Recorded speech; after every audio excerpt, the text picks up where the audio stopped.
2012년과 2014년 이 두 개 년도를 기억해 주세요. 안녕하세요. 이슈 특급입니다. 최근 일본 여행객이 폭발적으로 늘고 있고 한일 결혼 수도 역대 최고치를 기록하고 있습니다. 진격의 거인을 시작으로 애니메이션을 안 보던 사람들도 보기 시작했죠. 귀멸의 칼날, 체인소맨 같은 작품은 이미 100만 관객을 돌파했습니다.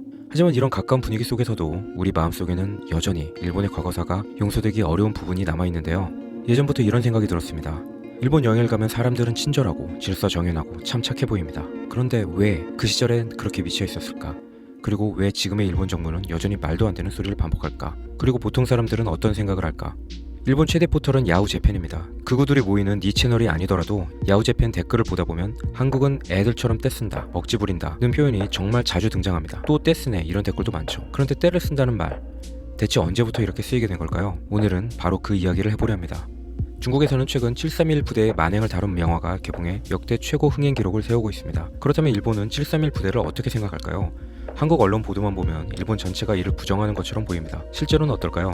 위키백과 일본판, 즉 일본인들이 직접 정리한 일본판 위키에도 731 부대의 인체 실험, 마루타 실험, 증거인멸 시도까지 상세히 기술되어 있습니다. 이 외에도 일본의 만행에 대해 일본인들이 정말 놀랄 정도로 자세하게 기술하고 있습니다. 일본의 위키인 니코니코 대백과입니다. 일본 사용자들이 정리한 위키피디아 일본판에서조차 일본의 만행, 인체 실험, 그리고 마루타에 대해 상세하게 기술하고 있으며 어떻게 증거인멸 시도들을 했는지까지 상세하게 정리되어 있어요. 그렇다면 일본 정부의 입장은 어떨까요? 여러 자료를 보면 일본 정부는 731 부대 자체를 부정하지는 않습니다. 2018년 일본 국립공문서관은 731 부대원 3,607명의 명단을 공개했고 2002년 도쿄지법 역시 세균전 수행 사실을 인정했습니다. 하지만 2003년 국회 질의에서 당시 총리는 정부가 보유한 자료는 없다고 답했습니다. 즉, 슬쩍 빠져나가며 잊혀지기를 바라는 태도로 보인 것이죠. 오히려 일본의 여러 시민단체나 박물관에서는 과거의 진실을 알리려 애쓰고 있습니다. 그런데 정부는 이들을 방해하고 아이러니하게도 당시 731 부대원들조차 정부에 반발하고 있습니다. 지자체 예산이 걸려있기 때문에 이런 방해 구조는 구조적으로 더 강할 수밖에 없습니다.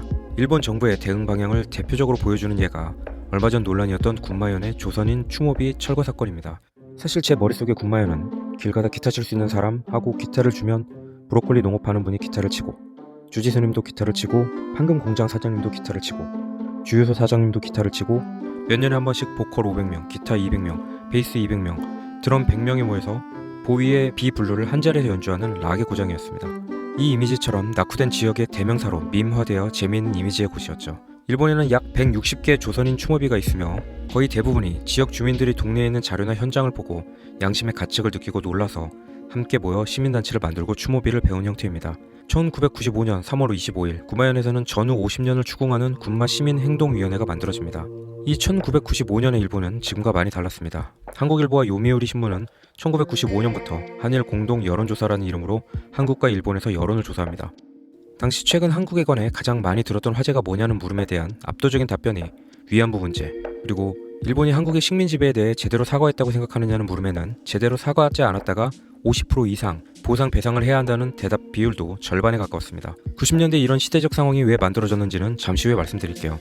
2004년 4월 추모비가 완성되어 성대한 제막식도 열었습니다. 이 군마현 추도비가 가는 중요한 의미가 있는데요. 일본 최초로 공유지에 추도비가 건립되었다는 것입니다. 원래 2014년 1월 말까지 기간을 정해놓고 10년 단위로 연장하며 정치적 행사를 하지 않는다를 조건으로 걸었습니다. 하지만 2012년 5월부터 우익단체가 반일적이라고 군마현의 민원을 접수시키고 있었고 2013년 12월 허가 갱신 신청을 하였으나 거절되었고 2014년 6월에 우익단체의 철거 청원을 2014년 7월 현 의회가 채택하여 기간 연장을 불허하게 됩니다. 이 명분으로 내세운 것이 추모비 앞에서 정치적 행사를 하지 않겠다는 것이 설립 조건이었는데 이를 어겼으니 철거해야 한다는 것이었죠. 사실 매년 추모 행사를 가졌는데 2012년 행사에서 2차 세계대전 중 일본에 의해 강제 동원된 노동자들을 기억해야 한다 문제 삼았습니다. 강제, 이 말에 일본 우익들은 아주 민감합니다. 그리고 2014년 6월이 이 강제에 대해 아주 중요한 때이기도 합니다. 이쯤에서 우리가 흔히 보는 일본의 사과 문제로 넘어가야 합니다. 많은 사람들은 사과조차 없었다고 말하지만 사실 일본은 여러 차례 공식 사과를 했습니다.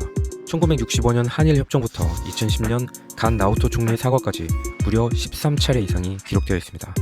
하지만 문제는 한쪽에서 사과하면 다른 쪽에서 망언을 하는 구조입니다. 시간이 지나면 그 사과를 부정하거나 잊은 척합니다. 결국 사과는 했다는 명분만 남고 진심은 사라져버렸죠. 1982년 요시다 세이지가 아사히신문에 인터뷰를 하게 됩니다. 본인이 1944년부터 위안부 1000명을 포함하여 6000명을 제주도 등지에서 노예 사냥을 하듯 강제로 트럭에 태우고 울며 매달리는 젖먹이를 억지로 떼어냈다고 했었죠. 이 사건으로 일본은 난리가 났고 일본의 전체적인 분위기가 반성으로 이어지게 됩니다. 이 내용은 1984년에 나의 전쟁 범죄, 조선인 강제 연행으로 출간되어 다시 한번 반향이 일어나게 되고 그는 이 책으로 막대한 부를 얻게 되는데요. 8, 90년대에 일본에서 초중고를 나온 세대는 이 시기에 이러한 교육을 선생님으로부터 받아오기도 했습니다. 이들은 반성을 당연하게 생각하고 보상을 꼭 해야 한다고 생각하며 살아왔죠. 그런데 1987년 제주도의 사학자가 해당 지역 현지 주민들을 조사했는데 이와 관련된 입증을 할 수 없다고 제주일보에 밝혔습니다. 5년이 지나 1992년에 일본의 역사학자 하타 이쿠이코가 제주일보 기사를 발견하고 제주도를 취재하여 상케이 신문을 통해 이를 알렸습니다. 그리고 요시다 세이지는 1996년 5월에 일본의 한 주간지와의 인터뷰에서 측의 사실만 적어선 이득이 없다. 언론사들도 거짓말 섞지 않냐고 진술해버렸습니다. 기사들을 읽고 이 내용이 과장이었음을 알게 된 사람들이 우리만이 진실을 알고 있다고 오랜 기간 아사히 신문을 공격하게 되었죠. 이명박 전 대통령의 2012년 독도 방문을 계기로 일본 우익은 폭발적으로 활동하기 시작했습니다.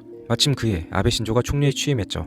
그때부터 일본 사회에는 혐한 시위가 급증합니다. 그리고 2014년 아사히 신문이 과장된 부분이 있었다고 사과하면서 위안부 문제 전체가 거짓이다라는 주장이 확산되었습니다. 이때 일본의 40, 50대, 즉 반성 교육을 받고 자란 세대는 엄청난 배신감을 느꼈습니다. 그 이후 한국에 대한 반감이 커지며 강제는 날조다라는 인식이 자리 잡게 되죠. 우리는 여러 정보를 얻고 살지만 가끔 사회적으로 유명해진 정보를 얻은 후 정정된 내용은 모르고 사는 경우가 많습니다. 예를 들어 시금치에 철분이 많이 들어있어서 먹으면 강해진다는 뽀빠이 같은 만화도 있었는데요. 이건 독일 과학자가 소수점을 잘못 찍어서 10배 많은 것으로 알려진 잘못된 사실입니다. 하지만 지금도 이를 모르는 사람이 많아요. 이런 사회적 인식은 쉽게 바로잡히지 않습니다. 한번 굳어진 프레임은 새로운 증거가 나와도 또 떼쓴다는 식으로 무시됩니다. 최근 젊은 세대는 아베가 개정한 교과서에서 이런 내용을 배우지 못했기에 더 이상 관심조차 두지 않습니다. 한국에 좋긴 하지만 역사 문제는 그저 피하고 싶은 주제가 되어버렸죠. 그해 2014년 요즘 우리 머릿속에는 신오쿠보는 한국을 좋아하거나 한국을 느끼고 싶은 사람들이 찾는 힙한 곳이 되었는데요. 이 당시 신오쿠보는 혐한 시위가 삭막하게 일어나 걸어 다니는 것조차 무서운 곳이었습니다. 그래서 4년간 가게수가 무려 36% 감소하게 됩니다. 그리고 여기에 맞서 싸우는 카운터스라는 단체가 만들어집니다.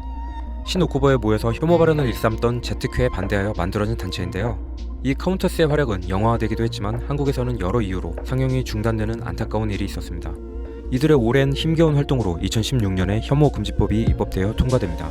혐한 시위 때문에 골치를 앓던 지방자치단체들 중 9곳이 도입했으며 오사카시는 2016년 헤이트 스피치 발언이나 집회를 한 개인, 단체의 이름을 공표하는 조례를 전국에서 처음으로 제정했습니다. 이런 분위기에 힘입어 신오쿠보는 안정화되었고 상점수가 다시 늘고 이제 한류의 중심지가 됩니다. 아시겠지만 신오쿠보는 일본에서 한국을 좋아하는 사람들이 찾는 곳이고 코로나 시기에는 한국에 못 가는 대신 한국을 좋아하는 사람들이 모이는 곳이 되었죠. 일본 젊은 층에서 한국은 명실공히 힙한 나라, 앞서가는 나라, 멋있는 나라가 되었습니다. 이처럼 세대 간에 극명하게 엇갈리는 인식의 단층은 오늘날 한일 관계의 복잡성을 그 어떤 것보다 선명하게 보여줍니다. 2025년 8월 15일 이시바 총리는 추도식에서 전쟁의 참화를 되풀이하지 않겠다며 13년 만에 반성의 표현을 사용했습니다. 하지만 그 직후 사임했고 한국이 기어오른다고 말하던 다카이치 사나이가 자민당 총재가 되었습니다. 최근 아베 키즈들이 참정당에서 이렇게 미쳐가고 이들의 지지율이 늘어 참의원 선거에서 15석을 확보하게 되었습니다. 물론 아직 미미한 수준이지만 정당 지지율 1%도 안 되는 수준이었다가 최종 8.4%를 획득했습니다.